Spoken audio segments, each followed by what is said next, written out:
वालेकुम अस्सलाम। अच्छा बेटे, फोकस रखना। हमने अब तक क्या क्या कर लिया अपने पास, आप लिख लो, ताकि आगे बार कॉपी में रिकॉर्ड भी रहे हम क्या करते जा रहे हैं, ताकि आप साथ साथ जो है वो नोट्स पढ़ते जाओ।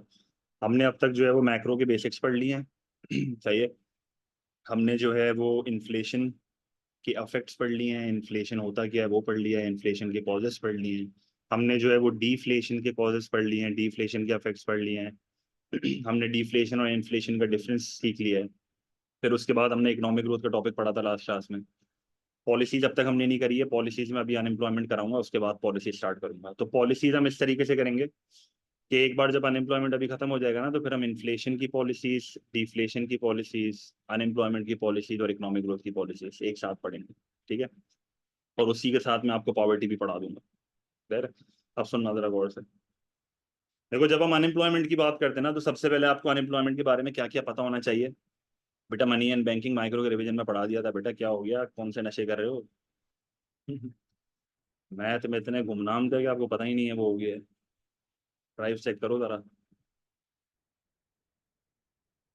अच्छा, जब हम अनएम्प्लॉयमेंट की बात करते हैं, तो अनएम्प्लॉयमेंट की सबसे पहले आपको डेफिनेशन पता होनी चाहिए। अगर आपसे वो पेपर में पूछता है अनएम्प्लॉयमेंट डिफाइन कर दो, तो भाई अनएम्प्लॉयमेंट का मतलब क्या है? Those people who are willing. सही है। एक अनएम्प्लॉयड बंदा कौन होता है वो बता रहा हूँ।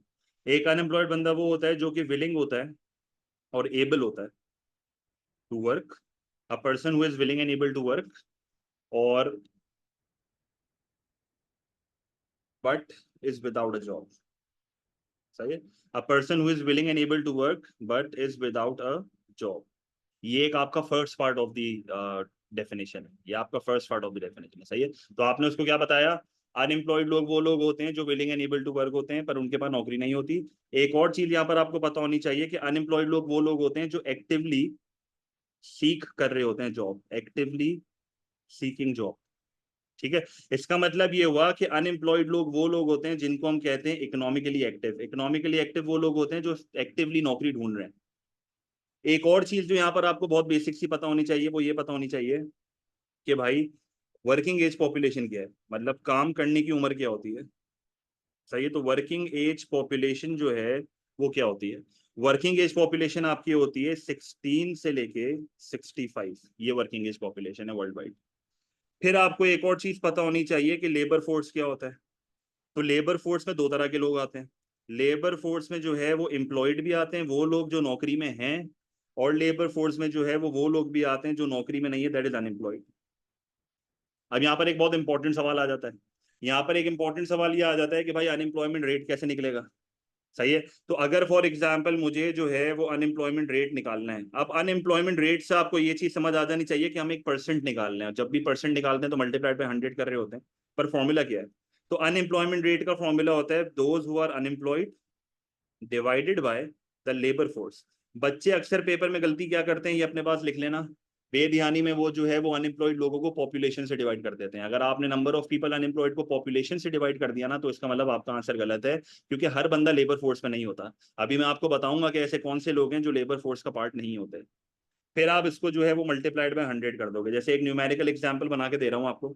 लेट से मैं कहता हूँ कि पाकिस्तान में जो एम्प्लॉयड लोग हैं वो 8 मिलियन है, और अनएम्प्लॉयड लोग जो हैं वो 2 मिलियन है। इसका मतलब पाकिस्तान की लेबर फोर्स कितनी हुई? 10 मिलियन। तो आप क्या करोगे? आप जो है वो 2 मिलियन को डिवाइड कर दोगे 10 मिलियन से, मल्टीप्लाइड बाय 100। तो आपके पास जो है वो 20% का अनएम्प्लॉयमेंट का रेट आ जाएगा। इसका मतलब पाकिस्तान की लेबर फोर्स में से 20% बंदा जो है ना वो अनएम्प्लॉयड है। इसका मतलब 80% पीपल आर एम्प्लॉयड। क्लियर है ये चीज? नेक्स्ट चीज जब आपको यहाँ पर अब ये पता होनी चाहिए कि ऐसे कौन से लोग हैं, people not part of labour force. ऐसे कौन से लोग होते हैं जो एक कंट्री की लेबर फोर्स का पार्ट ही नहीं होते? ऐसे कौन से लोग होते हैं जो कि बेसिकली आप ये कह सकते हो कि अनएम्प्लॉयड ही नहीं है? तो कौन से लोग अनएम्प्लॉयड नहीं है? देखो, ये वो लोग होते हैं जो या तो काम करने के लिए विलिंग नहीं होते, या तो काम करने के लिए एबल नहीं होते। दोनों में से अगर एक चीज भी नहीं होगी तो वो लेबर फोर्स का पार्ट नहीं है। जैसे यहाँ पर कौन कौन से लोग आते हैं, यहाँ पर आप अपनी एग्जाम्पल ले लो। यहाँ पर आप एक फुल टाइम स्टूडेंट आता है, एक full time student is not part of the labour force. यहाँ पर आप एग्जाम्पल लेते हो वो लोग जो कि जेल में बैठे हुए हैं, तो प्रिजनर्स हो गए। यहाँ पर आप एक और एग्जाम्पल ले सकते हो, डिसेबल्ड लोग जो बेचारे काम कर ही नहीं सकते। ठीक है, तो एक और आपके यहाँ पर एग्जाम्पल है। फिर आप यहाँ पर जो है वो एक और एग्जाम्पल ये ले सकते हो कि और क्या एग्जाम्पल है, रिटायर्ड पीपल। रिटायर्ड पीपल भी जो है वो लेबर फोर्स का पार्ट नहीं होते। तो बेसिकली ये कौन से लोग होते हैं? देखो इस चीज को हमेशा याद रखना कि जो लोग लेबर फोर्स का पार्ट नहीं होते ना, these people are part of dependent population. Dependent population कौन होती है? डिपेंडेंट पॉपुलेशन वो होती है which are who are dependent. House wives की भी एग्जांपल ले सकते हो, हाउस वाइफ, बिल्कुल हाउस वाइफ्स की भी एक एग्जांपल है। चाहिए, तो ये हाउस वाइफ्स की भी एक एग्जांपल है। तो ये डिपेंडेंट पॉपुलेशन है। डिपेंडेंट पॉपुलेशन वो पॉपुलेशन होती है who are dependent on the tax payer. ये कमाते तो है नहीं, सही है, तो टैक्स पेयर्स पे डिपेंडेंट है, गवर्नमेंट पे डिपेंडेंट है। क्लियर है ये चीज? तो dependent on whom? Dependent on tax payers. फिर इसी से एक छोटा सा कॉन्सेप्ट निकलता है, आपको एक और छोटा सा कॉन्सेप्ट पता होना चाहिए, मैं यहाँ पर इसको स्टार मार के लिख देता हूँ। Dependency ratio. डिपेंडेंसी रेशो क्या होता है? डिपेंडेंसी रेशोज क्या होते हैं? डिपेंडेंसी रेशियोज का मतलब होता है कि कितने लोग एक कमाने वाले पे डिपेंडेंट है। जैसे फॉर एग्जांपल अगर मैं कहता हूँ कि एक कंट्री का डिपेंडेंसी रेशियो 1:4 है, तो 1:4 का मतलब कि 4 लोग एक कमाने वाले के ऊपर डिपेंडेंट है, 4 लोग एक टैक्स पेयर के ऊपर डिपेंडेंट है।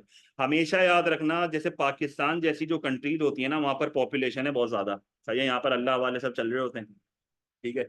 तो यहाँ पर पॉपुलेशन जो है बहुत ज्यादा है, तो जब एक कंट्री में पॉपुलेशन बहुत ज्यादा होती है ना, और फैमिली प्लानिंग का इतना कॉन्सेप्ट नहीं होता, तो वहां पर डिपेंडेंसी रेशियोज जो है वो बहुत ज्यादा होते हैं। तो जितनी ज्यादा पॉपुलेशन उतने ज्यादा डिपेंडेंसी रेशो, जितना ज्यादा डिपेंडेंसी रेशो उतना ज्यादा गवर्नमेंट पे बर्डन होता है, हेल्थ केयर पे बर्डन होता है, गवर्नमेंट के फंड्स पे बर्डन होता है, government can not invest in infrastructure, government can not invest in the development of the country. तो ये सारे मसले आते हैं। तो ये सारी बेसिक्स हैं अनएम्प्लॉयमेंट की। क्लियर है यहाँ तक? आगे बढ़ सकते हैं?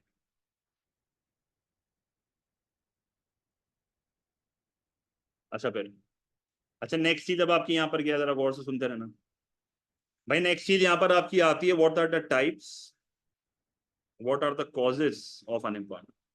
भाई टाइप्स या कॉजेज ऑफ अनएम्प्लॉयमेंट बता दो कि भाई ऐसी कौन सी रीजंस हैं, आप इनको रीजंस भी कह सकते हो, और types, causes, reasons, influences, multiple words यहाँ पर यूज हो सकते हैं। तो अनएम्प्लॉयमेंट के क्या कॉजेज हैं, क्या टाइप्स हैं, क्या रीजंस हैं? सबसे पहला, एक एक करके मैं आपको बता रहा हूँ। सबसे पहला आपका जो रीजन होता है और सबसे कॉमन रीजन जो होता है ना, वो आपका होता है सिक्लिकल अनएम्प्लॉयमेंट।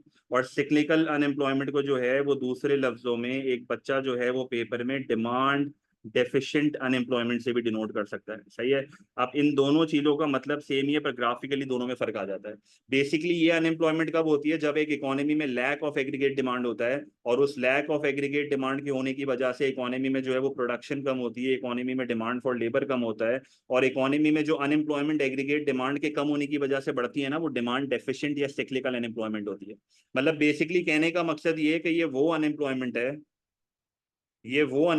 है जो at the time of recession होती है। रिसेशन के टाइम पे जो एक इकोनॉमी अनएम्प्लॉयमेंट फेस कर रही होती है ना, वो सिक्लिकल अनएम्प्लॉयमेंट होती है। अब मैं इसको ग्राफिकली कैसे दिखा सकता हूँ?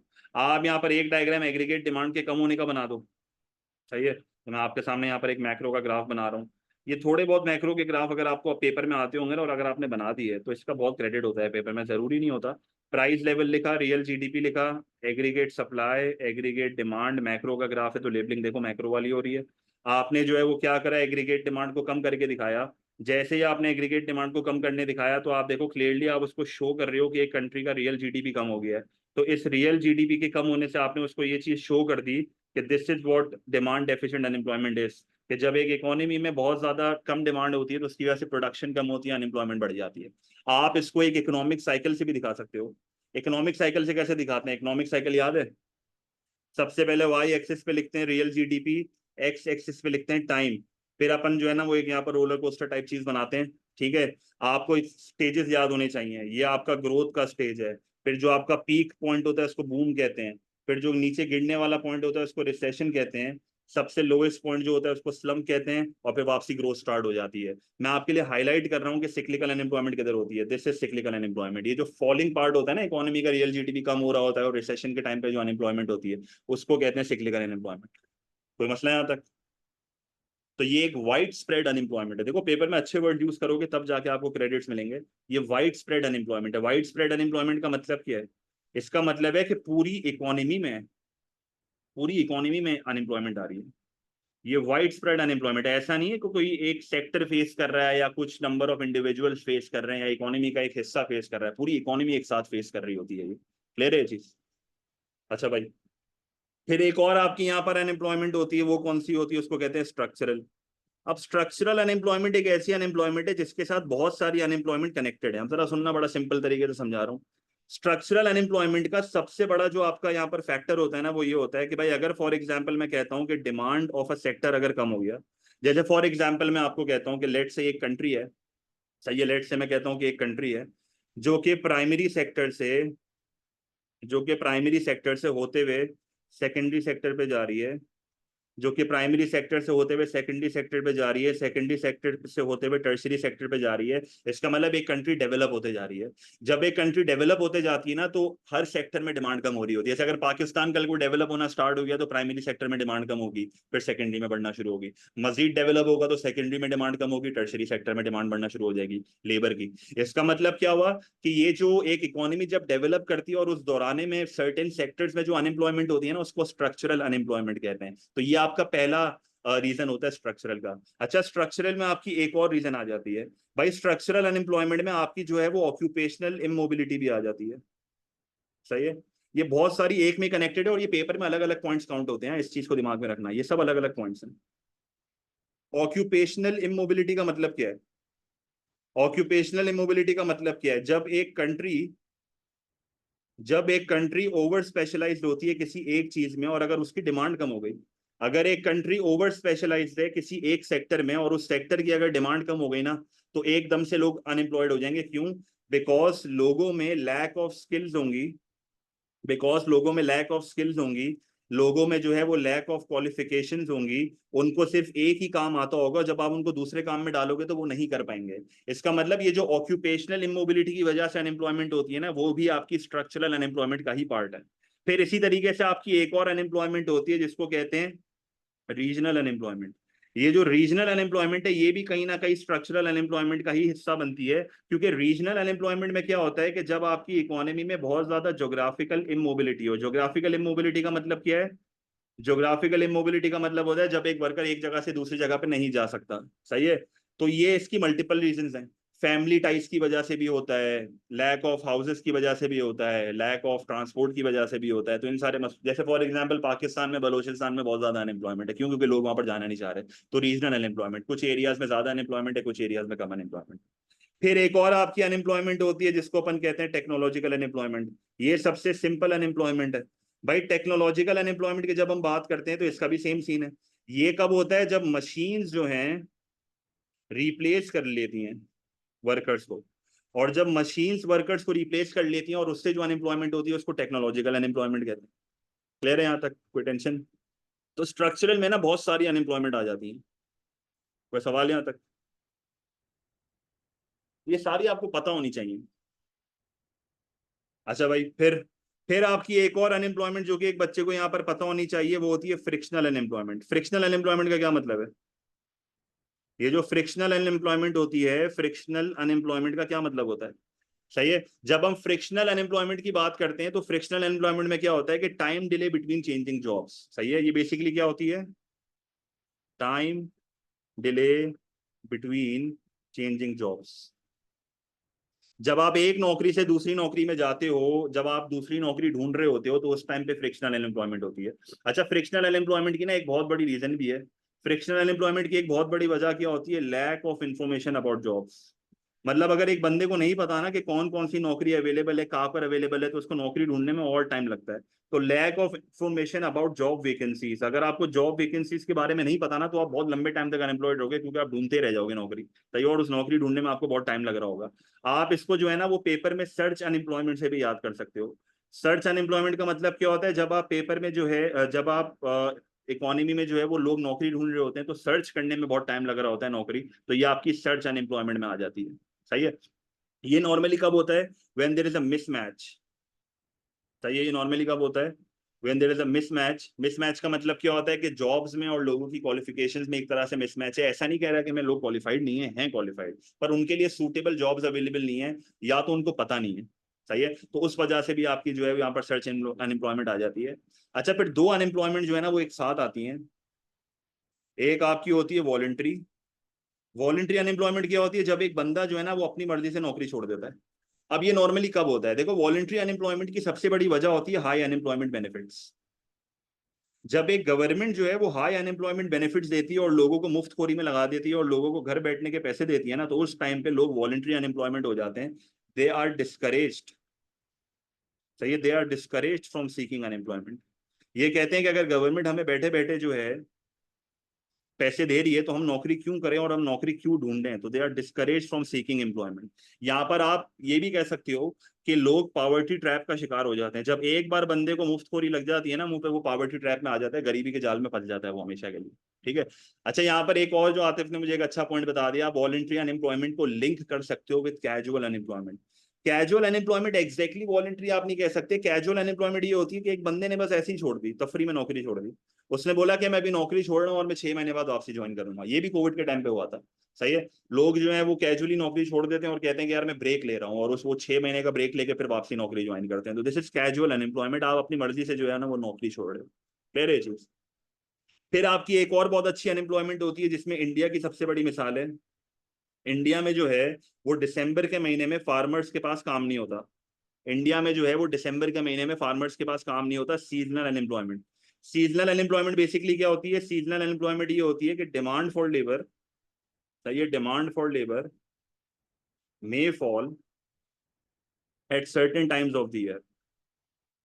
सही है, at certain times of the year. अब नॉर्मली जैसे इंडिया में जो है वो फार्मर्स के लिए दिसंबर के महीने में काम नहीं होता। सही है।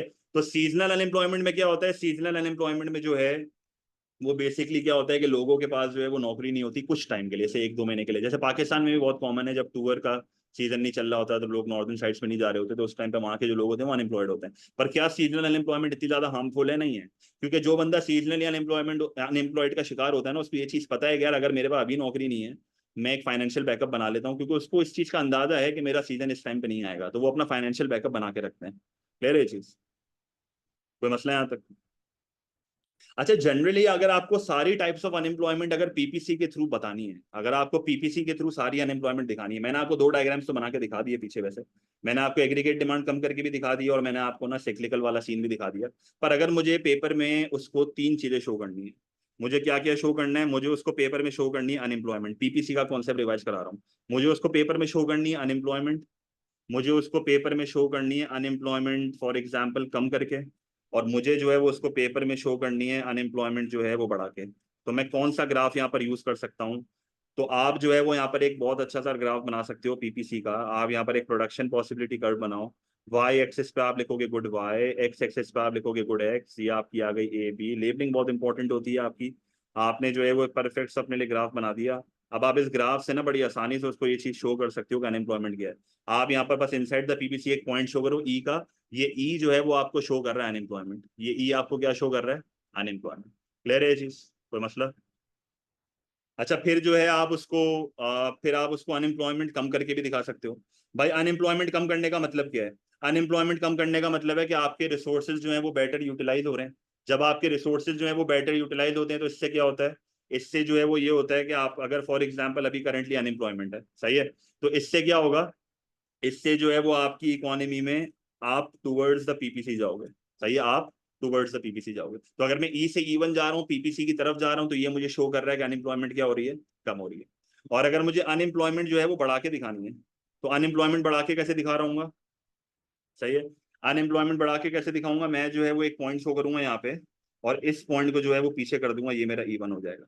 तो अनएम्प्लॉयमेंट के जितने भी कॉन्सेप्ट्स होते हैं ना वो इनसाइड द पीपीसी होते हैं। क्लियर है ये चीज? फिलहाल बेटे स्क्रीन तो सही है, स्क्रीन में मसला है कोई?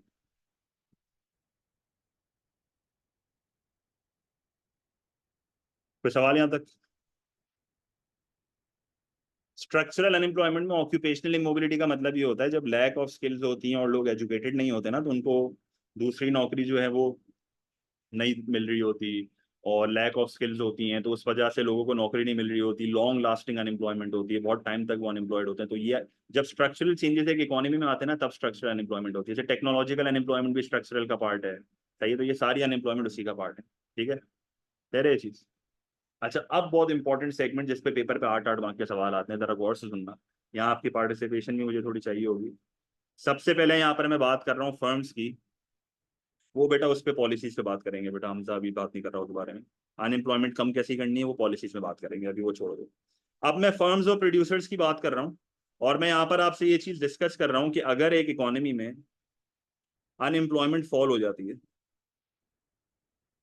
अनएम्प्लॉयमेंट फॉल होने का मतलब क्या है? कि एक इकोनॉमी जो है वो फुल एम्प्लॉयमेंट के करीब जा रही है।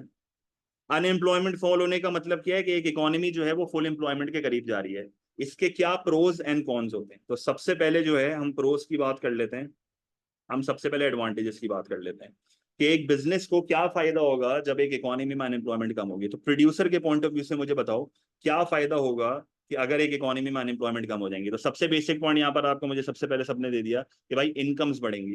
तो आप उसको ये बोलो कि जब एक इकोनॉमी में अनएम्प्लॉयमेंट कम होगी, मैं शॉर्ट फॉर्म यूज कर रहा हूँ अनएम्प्लॉयमेंट का, आप पेपर में करनी नहीं करना। अनएम्प्लॉयमेंट अगर कम होंगी तो इसका मतलब लोग जो है वो इकोनॉमी में ज्यादा पैसे कमा रहे हैं। जब लोग ज्यादा पैसे कमाएंगे तो इसका मतलब लोग जो है वो पहले के मुकाबले में कंजम्पशन ज्यादा करेंगे। जब लोग कंजम्पशन ज्यादा करेंगे तो इससे बिजनेस का रेवेन्यू बढ़ेगा और हो सकता है उनका कहीं ना कहीं जो है वो प्रॉफिट बढ़ जाए। तो ये पहला बेनिफिट है आपका प्रोड्यूसर को। दूसरा बेनिफिट यहाँ पर आप ये कह सकते हो कि अगर एक इकोनॉमी में अनएम्प्लॉयमेंट जो है वो कम हो रही है, तो अनएम्प्लॉयमेंट होने का कम होने का मतलब ये है कि गवर्नमेंट का जो टैक्स का रेवेन्यू वो बढ़ रहा है, क्योंकि लोग जो है वो इनकम टैक्स भी दे रहे हैं, स्पेंडिंग कर रहे हैं तो इनडायरेक्ट टैक्स भी दे रहे हैं, बिजनेस के प्रॉफिट्स बढ़ रहे हैं तो कॉर्पोरेशन टैक्स भी मिल रहा है। इस टैक्स रेवेन्यू के बढ़ने से क्या होगा कि गवर्नमेंट जो है वो यही पैसा सप्लायर्स को देगी। और सप्लायर्स को किस फॉर्म में देगी? गवर्नमेंट यही पैसा सप्लायर्स को देगी in the form of subsidies. तो जब प्रोड्यूसर को सब्सिडीज मिलेंगे तो उसको उनको बेनिफिट होगा। क्लियर है चीज? फर्म्स के फायदे की बात कर रहे हैं बेटा, इकोनॉमी की बात नहीं कर रहे होगा। मैं स्पेसिफिकली प्रोड्यूसर के बेनिफिट्स की बात कर रहा हूँ। एक और पॉइंट यहाँ पर आप ये लिख सकते हो कि जब एक इकोनॉमी में अनएम्प्लॉयमेंट कम होगी तो इससे इकोनॉमी का कंज्यूमर का कॉन्फिडेंस बढ़ रहा है। तो कंज्यूमर का जब कॉन्फिडेंस बढ़ेगा तो ये भी एक रीजन होती है कि जब लोग ये देखते हैं कि सबकी नौकरियां लगी हुई हैं और इकोनॉमी जो है वो बिल्कुल सही राह पे जा रही है, तो उस टाइम पे लोग अपनी स्पेंडिंग बढ़ा देते हैं। तो ये कहीं ना कहीं पहले वाले पॉइंट से लेके आप इस पॉइंट को यूज कर सकते हो। क्लियर है ये चीज? ठीक है। आप ये भी लिख सकते हो कि अनएम्प्लॉयमेंट कम होगा तो गवर्नमेंट अनएम्प्लॉयमेंट बेनिफिट्स कम देगी, पैसे बचेंगे वही पैसे प्रोड्यूसर को दे देगी। सही है? तो ये अगेन आपका एक और पॉइंट है। आयान बेटे ये भी लिख सकते हो आप, पर अगेन ये थोड़ा माइक्रो पे जा रहा है तो मैं नहीं मेंशन कर रहा इस चीज को। अच्छा, अब डिसएडवांटेजेस पे बात कर लेते हैं। भाई what are the disadvantages to a firm of falling unemployment? Unemployment कम हो रही है, अनएम्प्लॉयमेंट कम हो रही है, तो अनएम्प्लॉयमेंट कम होने का मतलब क्या है? कि भाई एक इकोनॉमी में लोगों की नौकरियां लग रही हैं, इसका मतलब ये हुआ कि मार्केट में वर्कर्स की शॉर्टेज हो रही है। जब मार्केट में वर्कर की शॉर्टेज होगी तो इसका मतलब there is competition for workers. जब कंपटीशन फॉर वर्कर्स होगा, हर प्रोड्यूसर को जो है वो वर्कर चाहिए, क्योंकि जाहिर सी बात है इकोनॉमी का आउटपुट बढ़ता जा रहा है। इसका मतलब ये हुआ कि आपकी वेजेस बढ़ना स्टार्ट हो जाएंगी।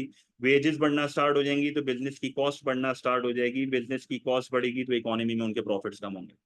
फिर आप एक और पॉइंट यहाँ पर ये लिख सकते हो कि जब एक इकोनॉमी में अनएम्प्लॉयमेंट कम होती है तो आपकी जो ट्रेड यूनियन होती है ना वो पावरफुल हो जाती है। और एक बार आपकी ट्रेड यूनियन अगर पावरफुल हो गई ना तो वो प्रोड्यूसर्स को बुली करना स्टार्ट कर देगी। और वो किस तरीके से उसको बुली करेगी? वो अपनी डिमांड उनसे मीट करवाएगी, या आप कह सकते हो कि भाई ट्रेड यूनियन जो है वो इंडस्ट्रियल एक्शन में मुलव्विज हो जाएगी। वो स्ट्राइक्स वगैरह पे बैठ के जो है वो अपनी बातें मनवा रही होगी।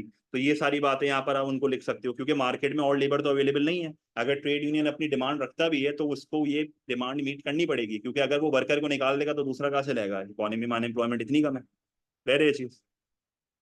आप यहाँ पर एक और बहुत अच्छा पॉइंट लिख सकते हो कि भाई इकोनॉमी में शॉर्टेज ऑफ वर्कर्स है। सही है? इकोनॉमी में शॉर्टेज ऑफ वर्कर्स है। और आप यहाँ पर ये भी कह सकते हो कि भाई अक्सर ऐसा होता है कि जब इकोनॉमी में वर्कर्स की शॉर्टेज होती है ना तो बिजनेस को फिर मशीन्स यूज करनी पड़ती हैं। जब मशीन्स यूज करनी पड़ती हैं तो मशीन्स की कॉस्ट बहुत ज्यादा है। मशीन्स की कॉस्ट बहुत ज्यादा है, इनिशियल कॉस्ट बहुत ज्यादा है। अब इनिशियल कॉस्ट बहुत ज्यादा है तो उसकी वजह से हो सकता है इनके प्रॉफिट्स कम हो जाए, ये भी एक आपका पॉइंट है, तो उनके प्रॉफिट्स पे हिट आ रहा होगा। हाँ, लॉन्ग टर्म में मशीन का फायदा बहुत है पर शॉर्ट रन में तो नुकसान होगा ना। क्लियर है ये चीज? प्रोड्यूसर के पॉइंट ऑफ व्यू से अगेन बात हो रही है, देखो मैं बार बार कह रहा हूँ मिक्सअप ना करो चीजों को। और एक और बहुत अच्छा पॉइंट जो कि सबसे लास्ट पॉइंट आप लिख सकते हो डिसएडवांटेज में, कि to be employed last to be employed are unskilled. इसका क्या मतलब है, कोई बता सकता है? Last to be employed are unskilled, उनकी प्रोडक्टिविटी इतनी नहीं होती जिसकी वजह से बिजनेस की कॉस्ट बढ़ सकती है। देखो आप हमेशा इस चीज को याद रखना कि इकोनॉमी में अनएम्प्लॉयमेंट कम होते जा रही है। इनिशियली सबसे पहले किसकी नौकरियां लगती हैं? जो स्किल्ड वर्कर्स होते हैं। और जब बहुत जरूरत पड़ जाती है तो अनस्किल्ड वर्कर को भी हायर करना पड़ता है। तो इकोनॉमी में अगर लेट्स से मैं कहता हूं कि भाई 10% की अनएम्प्लॉयमेंट है, अब अगर अनएम्प्लॉयमेंट कम होना स्टार्ट होगी तो ये नॉर्मली ये वो वर्कर्स होंगे जो कि अनस्किल्ड होंगे, जिनको नौकरी नहीं मिल रही है, पर मजबूरी में फर्म्स अब इनको भी हायर करेगी। जब फर्म्स इनको भी हायर करेगी तो ये इतने ज्यादा प्रोडक्टिव नहीं होंगे, प्रोडक्टिव नहीं होंगे तो कॉस्ट बढ़ेगी, कॉस्ट बढ़ेगी तो प्रॉफिट्स कम होंगे। क्लियर है ये चीज? रेहान बेटे ये लिंक नहीं कर रहा हमारे इस टर्म से ना, तभी मैंने आपको बता दिया ना कि हम प्रोड्यूसर के पॉइंट ऑफ व्यू से बात कर रहे हैं। अब एक और हमारा जो है पॉइंट ऑफ व्यू यहाँ पर आता है, वो आता है गवर्नमेंट। ठीक है, अब अगर अपन गवर्नमेंट की बात कर रहे हैं तो आप इसको भी सुन लो जरा। सही है, मतलब इस पॉइंट का मतलब ये है कि last to be employed are unskilled. Normally ये होता है कि जब एक इकोनॉमी में अनएम्प्लॉयमेंट बहुत कम होती है ना, तो जो आखिरी में एम्प्लॉयड हो रहे होते हैं ना, उनकी स्किल्स बहुत कम होती हैं, वो प्रोडक्टिव नहीं होते, तो उनकी वजह से कॉस्ट बढ़ जाती है। क्योंकि अगर वो स्किल्ड होते तो उनकी पहले ही नौकरी लग जाती ना। तो इकोनॉमी में जब अनएम्प्लॉयमेंट कम होती रहती है ना, तो एंड में जो अनस्किल्ड वर्कर्स होते हैं ना, उनकी नौकरी लगना शुरू हो जाती है, तो फिर प्रोडक्टिविटी कम होती है फर्म्स की, जिसकी वजह से कॉस्ट बढ़ जाती है। अब मैं यहाँ पर बात कर रहा हूँ गवर्नमेंट के ऊपर, जो कि सबसे ज्यादा कॉमन है। अब वो आपको गवर्नमेंट लिख के दे, वो आपको कंट्री लिख के दे, वो आपको इकोनॉमी लिख के दे, आप समझ जाओ सारी चीजों में एक ही बात बतानी है। और अगेन मैं उसी बारे में बात कर रहा हूँ। मैं यहाँ पर आपसे बात कर रहा हूँ फॉल इन अनएम्प्लॉयमेंट की। किसकी बात कर रहा हूँ? फॉल इन अनएम्प्लॉयमेंट, या आप दूसरे लफ्जों में इसको क्या कह सकते हो?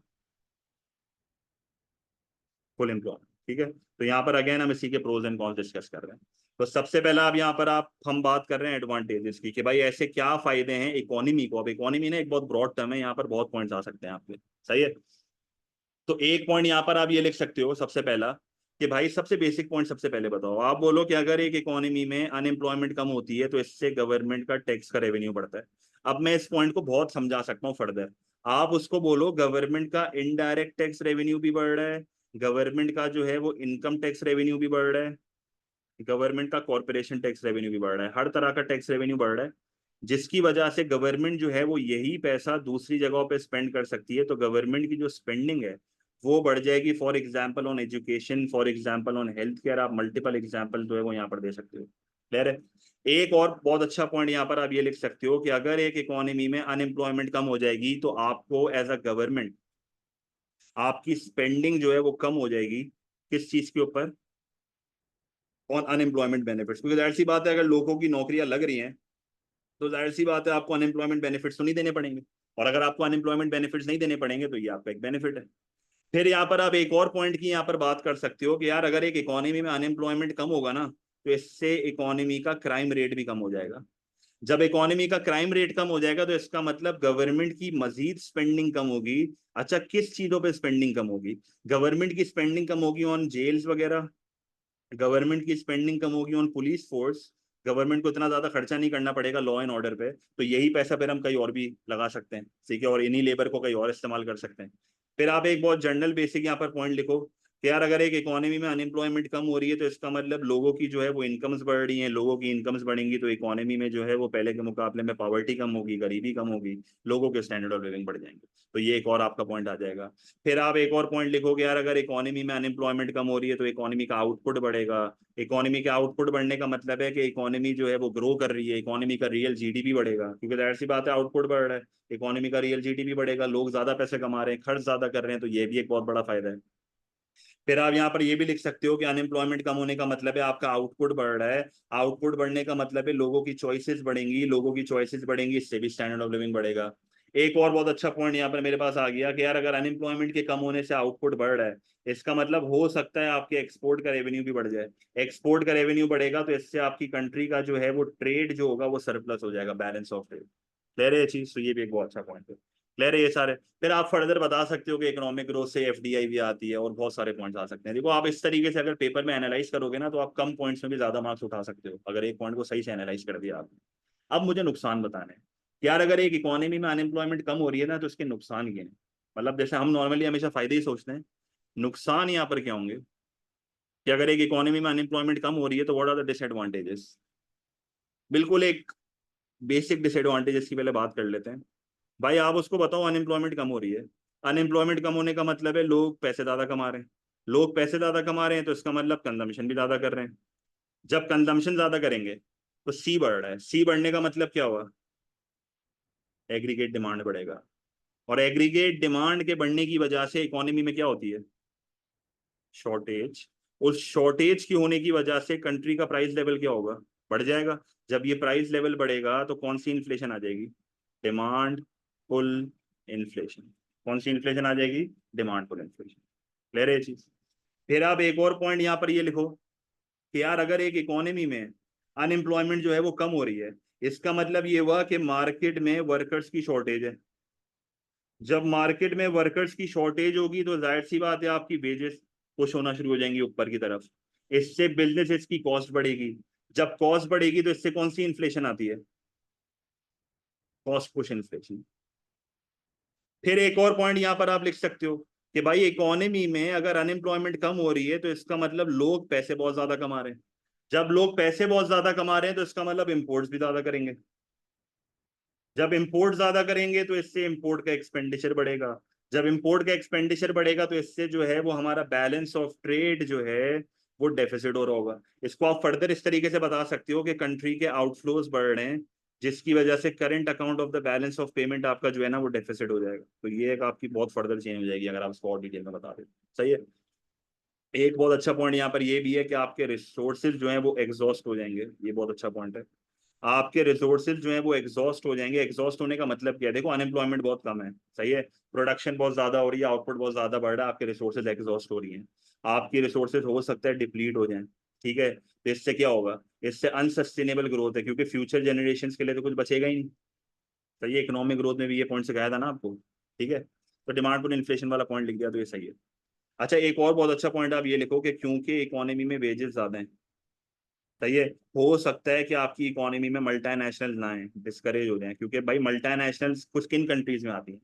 मल्टानेशनल उन कंट्रीज में आती हैं जहां पर वर्कर सस्ता पड़ता है, जहां पर जो है ना कम वेजेस देनी पड़ती हैं। अब अगर इकोनॉमी में इतनी ज्यादा वेजेस होंगी और वर्कर इतना महंगा होगा तो मल्टानेशनल क्यों वहां पर आएगी? मल्टानेशनल हमेशा उन जगहों पे आती है जहां पर हाई अनएम्प्लॉयमेंट हो। ले रहे ये चीज कोई मसला? ले रहे यहाँ तक?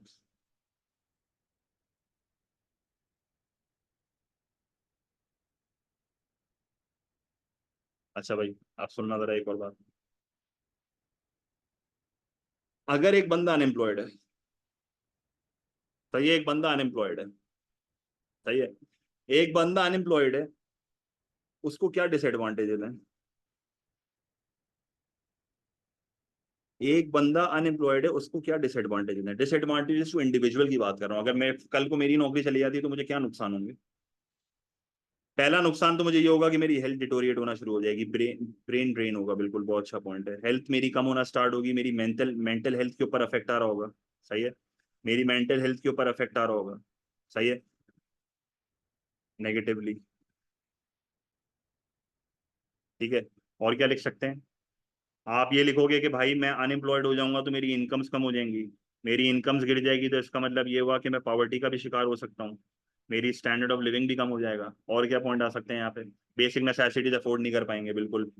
आप ये भी कह सकते हो कि अगर एक बंदा ज्यादा टाइम तक अनएम्प्लॉयड हो गया तो उसकी स्किल्स वो लूज करना शुरू हो जाएगा। वो डी स्किल्ड हो जाएगा। डी स्किल्ड का मतलब समझते हो कि भाई एक बंदे के पास डिग्री वगैरह थी, हर चीज थी, पर वो अपना काम ही करना भूल गया। देखो आपके पास रस्ट जब एक बार आ जाता है ना, फिर आप सही से काम नहीं कर पाते। सही है। आप हो सकता है कि एब्सोल्यूट या रिलेटिव पॉवर्टी का शिकार बन जाओ। बहुत अच्छा पॉइंट है, आप इसको फर्दर एक्सप्लेन कर सकते हो पॉवर्टी वाली चीज को। क्लियर है? और कोई नुकसान?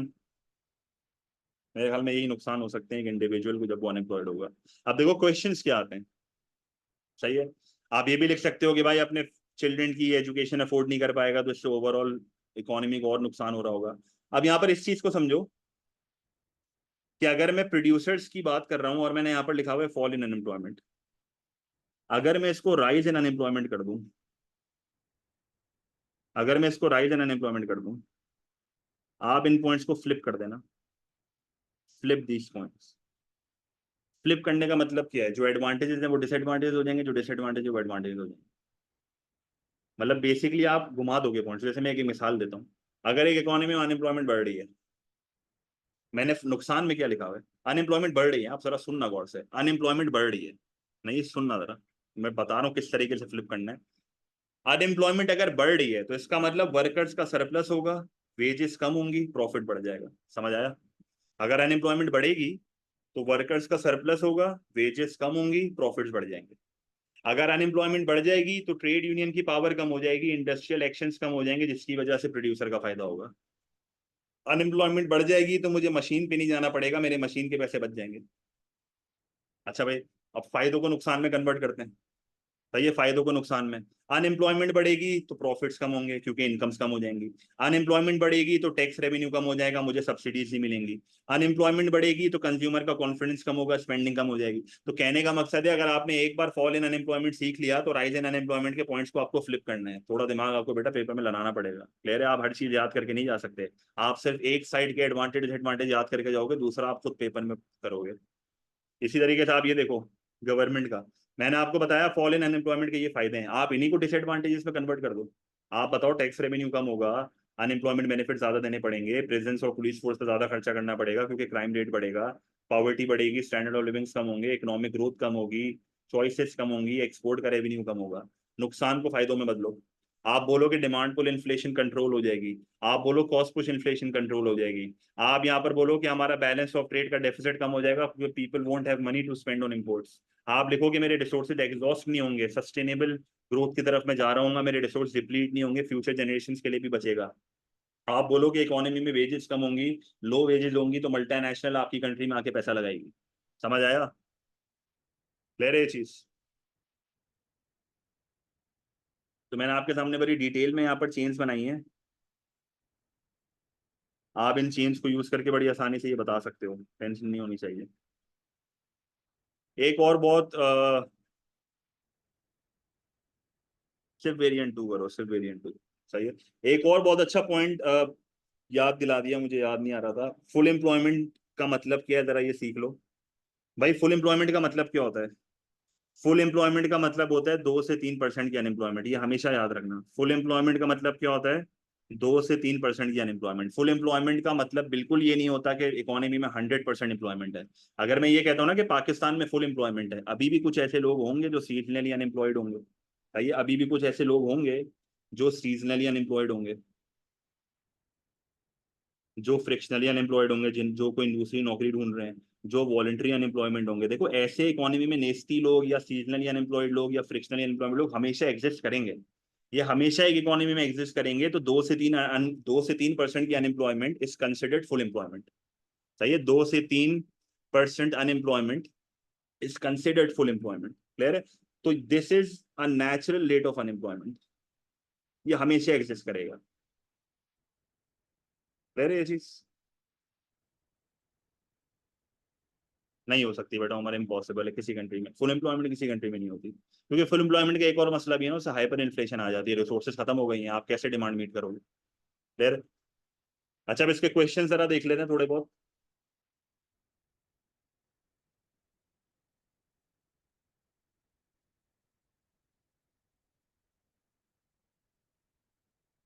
अच्छा देखो, पहला सवाल आपका डिफाइन अनएम्प्लॉयमेंट है, मेरे हिसाब से बड़ी स्ट्रेट फॉरवर्ड सिंपल डेफिनेशन है। Define labour force, straight forward simple definition.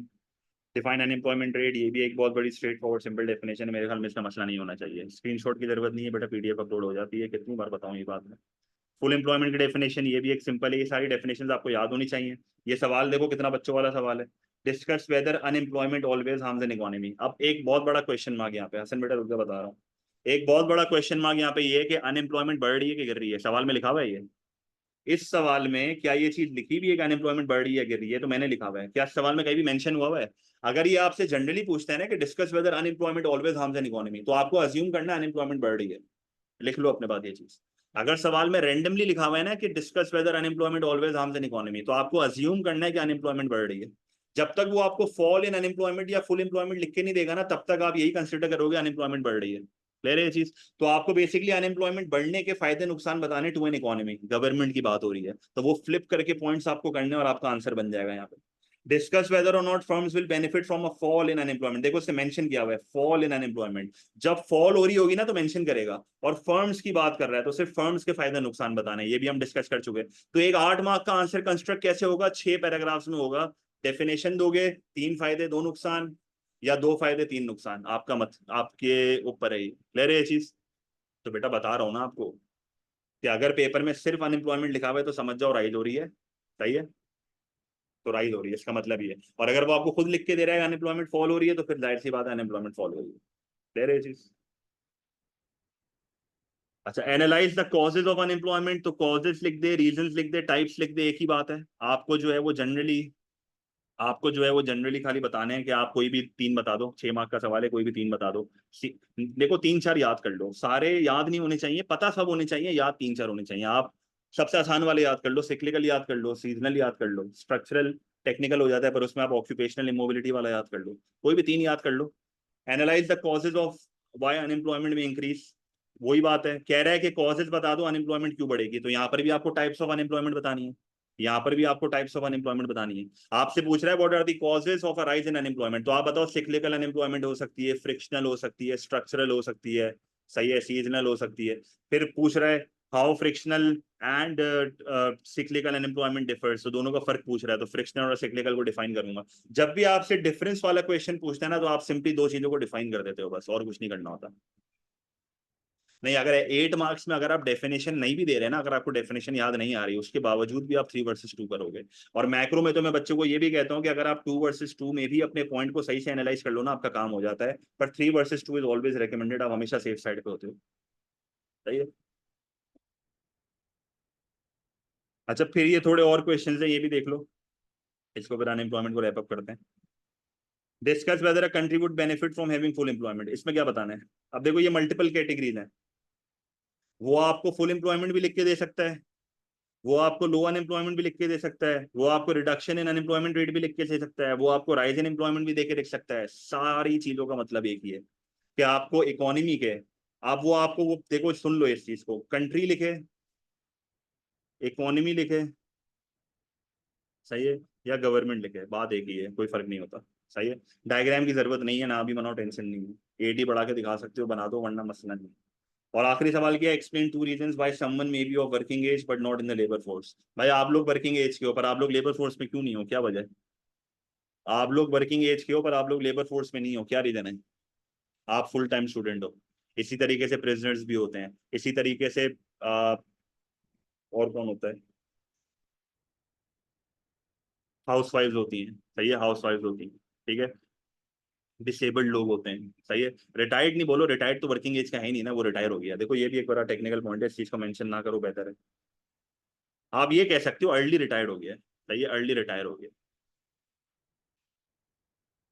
ले रहे चीज कोई मसला, ठीक है। तो आज अपन अनएम्प्लॉयमेंट तक ही रख रहे हैं, कल की क्लास में इंशाल्लाह मैं पॉलिसीज कराऊंगा, और रात में जो 12 बजे क्लास है उसमें मैं मई जून 2023 का पेपर 2 वेरिएंट 2 कराऊंगा। क्लास से पहले वो पेपर देख के रखना, मैं पूरा पेपर क्लास में सॉल्व करूंगा, सही है। वो देख के रखना पेपर, ब्लैंक मत आना क्लास में।